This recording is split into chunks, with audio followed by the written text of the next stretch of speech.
Oui, peuple de Dieu, nous sommes venus pour l'adorer, nous sommes levés, nous nous sommes réveillés pour l'adorer. Peuple de Dieu, que la compassion, la paix et l'amour vous soient multipliés au nom du Père, du Fils et du Saint-Esprit. Amen. Comme nous sommes là pour l'adorer, nous sommes là pour le louer. Nous sommes levés ce matin encore avec les actions de grâce et les louanges. Prions Dieu. Éternel Dieu Tout-Puissant, toi qui es l'auteur de notre vie et de notre souffle, nous te rendons nos humbles louanges pour nous avoir conservés depuis la nuit jusqu'à cette heure de cette nouvelle journée. Nous demandons que ta volonté soit faite dans nos vies et activités de la journée. Accepte nos louanges pour cette journée, au nom et pour l'amour de ton Fils Jésus-Christ, notre Rédempteur. Amen.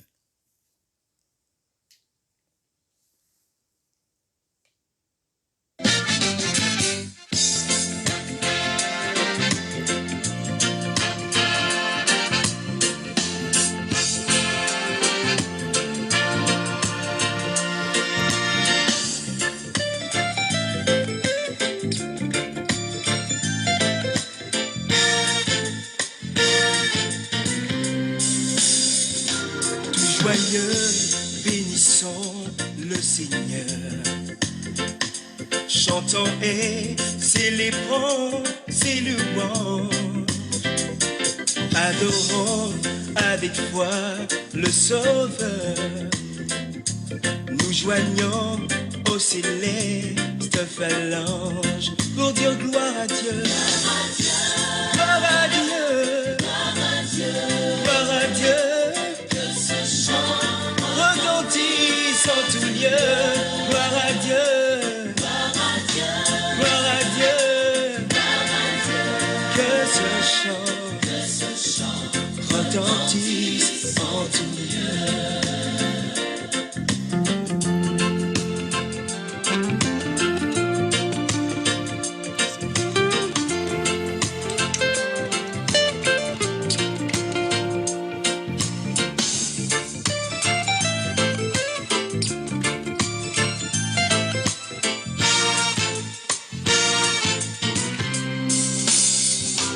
Le châtiment qui produit la paix, Jésus-Christ l'a subi pour mon âme.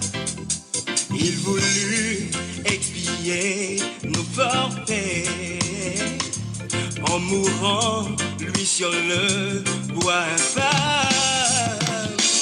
Gloire à Dieu, gloire à Dieu, gloire à Dieu.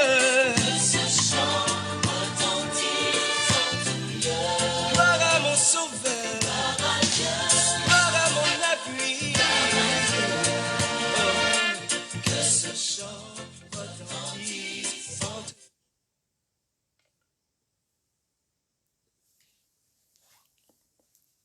Chers frères et sœurs en Christ, le texte qui est proposé pour notre méditation ce matin est tiré de l'épître aux Hébreux, chapitre 12, versets 14 à 16. Hébreux 12, 14 à 16. Là, il est écrit: Recherchez la paix avec tous et la sanctification sans laquelle personne ne verra le Seigneur. Veillez à ce que nul ne se prive de la grâce de Dieu, à ce qu'aucune racine d'amertume poussant des rejetons ne produise du trouble et que plusieurs n'en soient infectés, à ce qu'il n'y ait ni impudique ni profane comme Ésaü qui pour un mets vendit son droit d'aînesse. Seigneur, merci pour ta parole qui nous vivifie, qui nous éclaire et qui nous illumine maintenant et à jamais. Amen. Amen.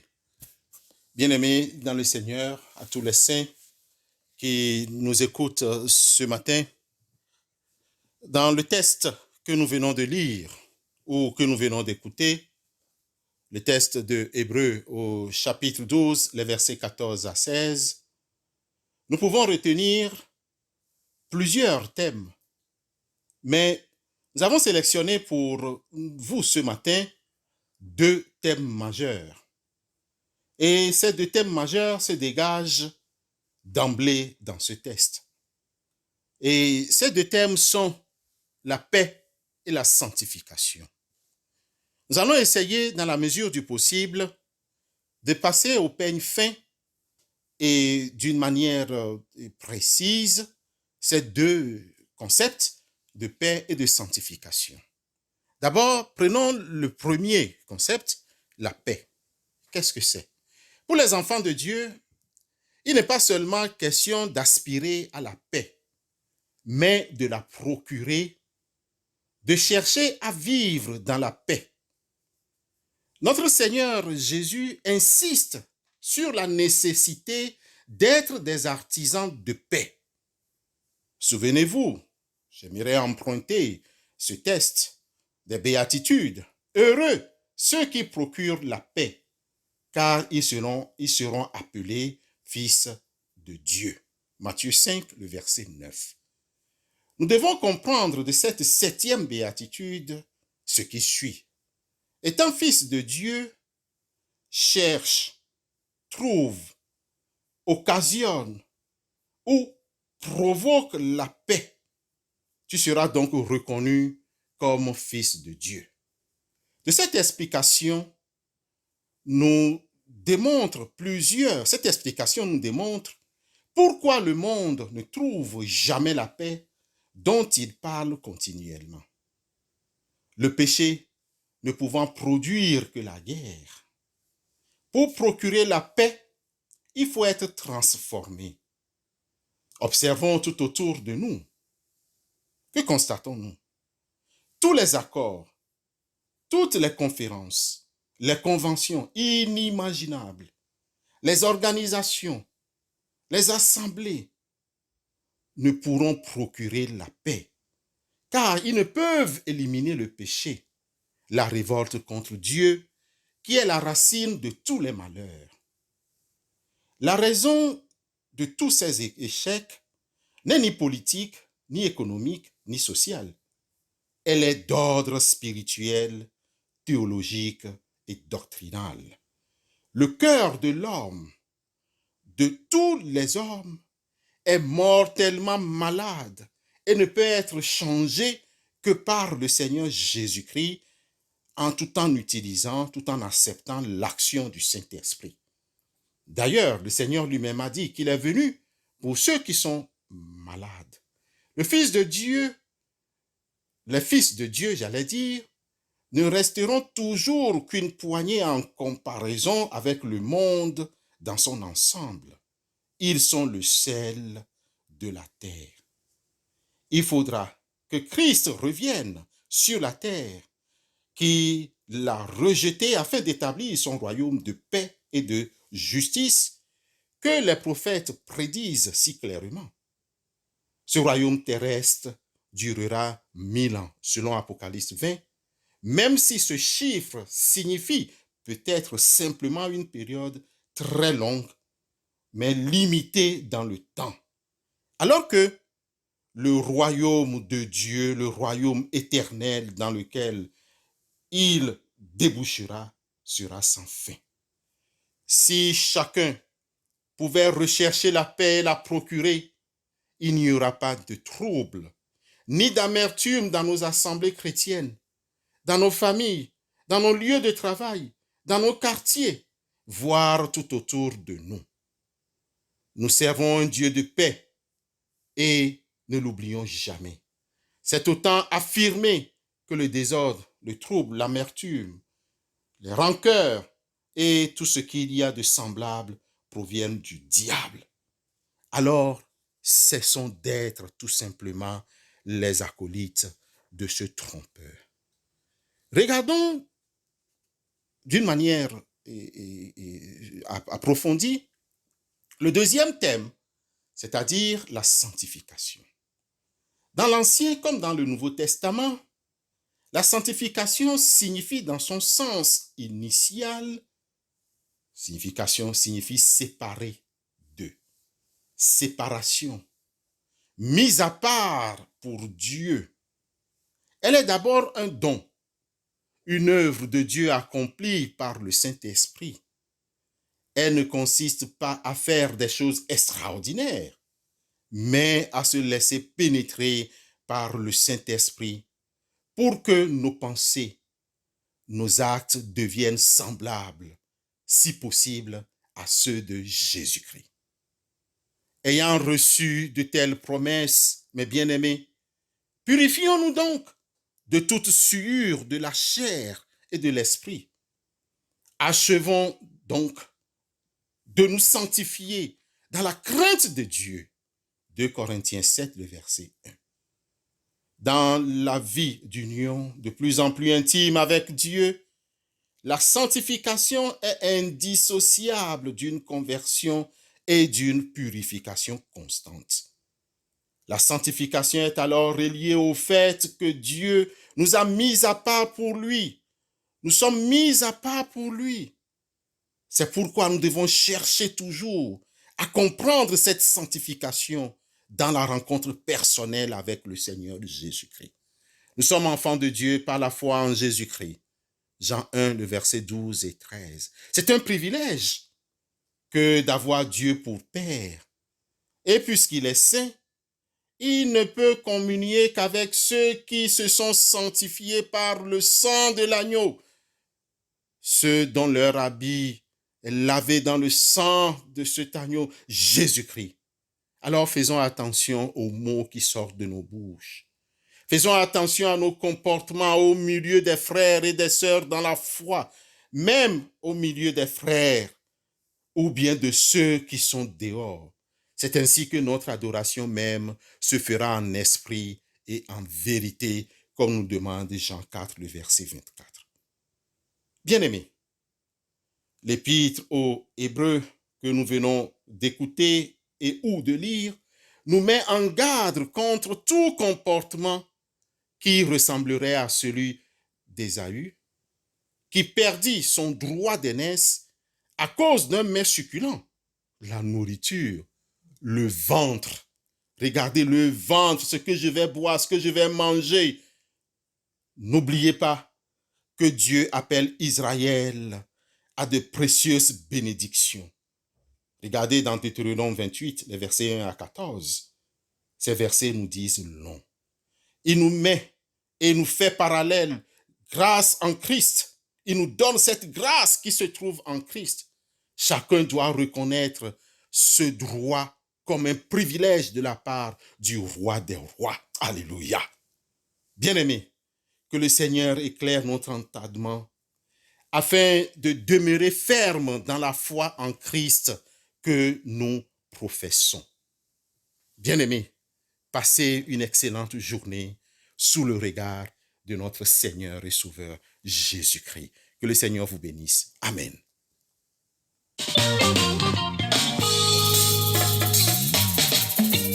Oui, Dieu est bon.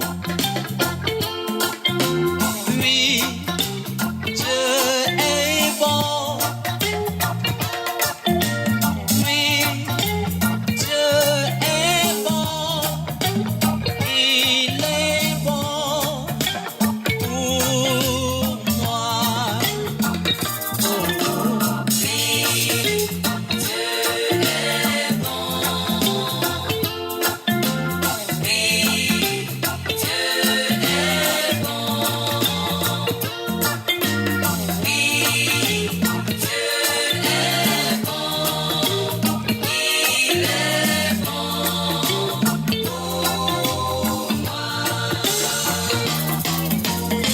Chantons une chanson de victoire, célébrons le Dieu de gloire, qui est comme notre roi. Yahweh est pour nous. sa fidélité. En lui, nos vies sont restaurées. Il est digne d'être magnifié. Yahweh est pour nous.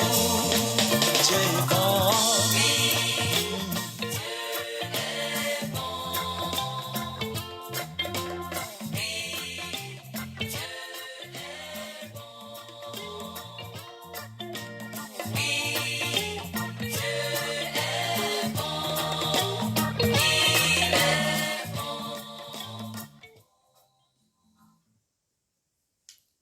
Prions Dieu.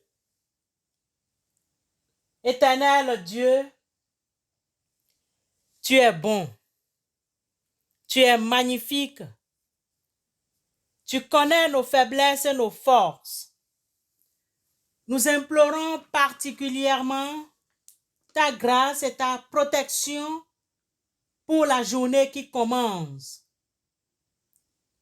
Fais que nous soyons modérés en toutes choses.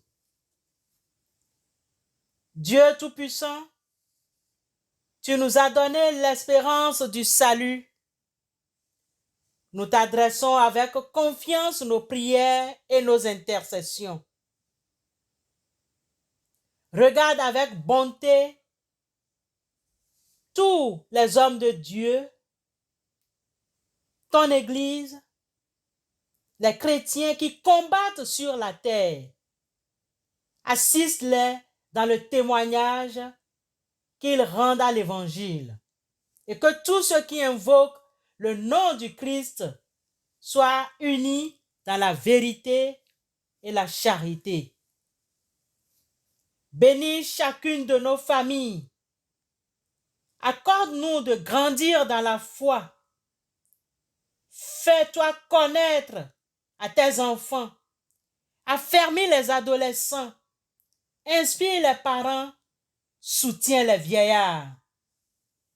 Protège nos différents pays, ces villes, ces villages et tous ses habitants. Veille sur nos autorités et suscite en elles des pensées de justice et de paix. Aie pitié de ce monde troublé et divisé. Approche-toi de ceux qui sont dans la misère.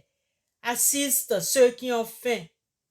Ceux qui sont chassés de chez eux, exilés ou déportés, ceux qui sont persécutés ou torturés. Seigneur, veille sur tes enfants, veille nous prendre, nous, et tous ceux qui nous sont chers sous ta garde et ta protection paternelle. Nous te demandons humblement tout ceci pour l'amour de ton Fils unique, notre Rédempteur Jésus-Christ. Amen.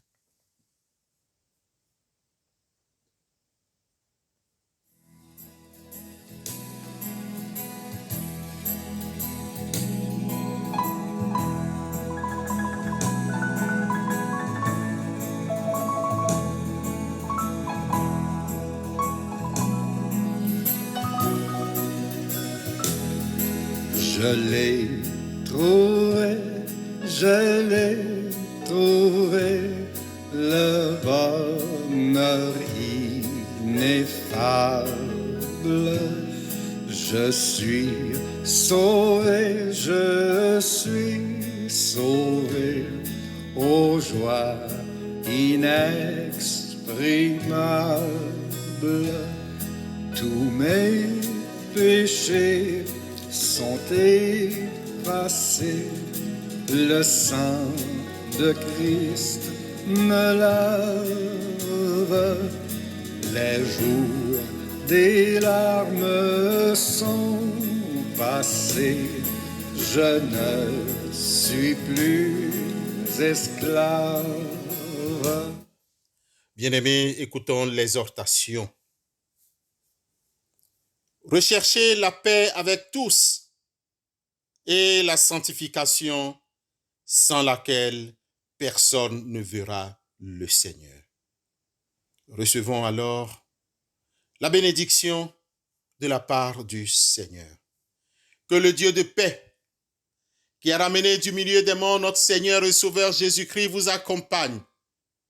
Que le Saint-Esprit soit votre guide et votre soutien au cours de cette journée. Allez dans la paix et dans la joie de notre Seigneur et Sauveur Jésus-Christ. Amen.